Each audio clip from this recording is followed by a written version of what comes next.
Good morning. கோவில் மணி காலையில் 5 மணிக்கு அடிக்கும்.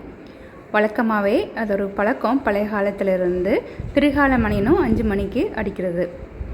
நம்ம ஊருக்கு வடக்க கிழக்க மேற்க அப்படின்ட்டு 3 திசையில் இருந்துமே இந்த மாதிரி சத்தங்கள் வேறு வேறு கோயில்கள்லேருந்து சத்தம் கேட்கும். வடக்க இருந்து உங்களுக்கு ஒரு சாமி பாட்டு கேட்கும். நம்ம வீட்டுக்கு தெற்க கடல், அதனால் அங்கேருந்து கடல் அலை தான் நல்லாவே கேட்கும்.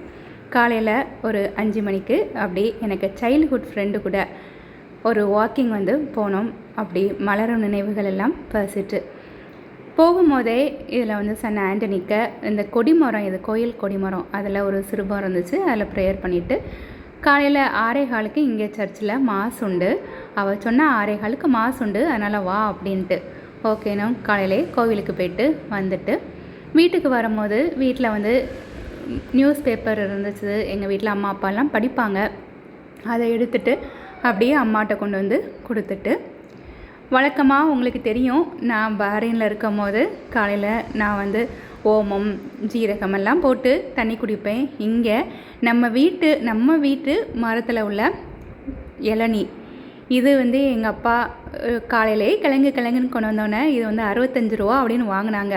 65 ரூபானா பஹ்ரைன் ரேட்டுக்கு 300 ஃபில்ஸ் தான். இதே கிழங்கு நான் அங்கே வாங்கினா எனக்கு 300 ரூபா ஆகும்.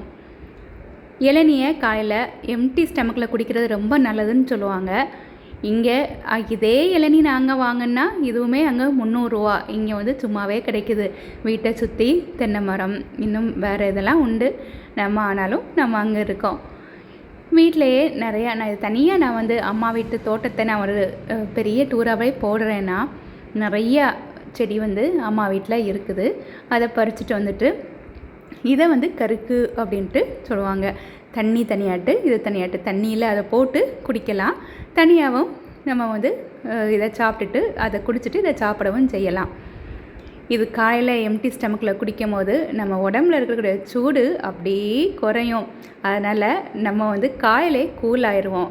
காலையிலே கூல் ஆயாச்சுன்னா யாரு கூடயும் சண்டையும் போட மாட்டோம், கோபம் வராது, கூலாகவே அந்த டே ஃபுல்லாக போகும்.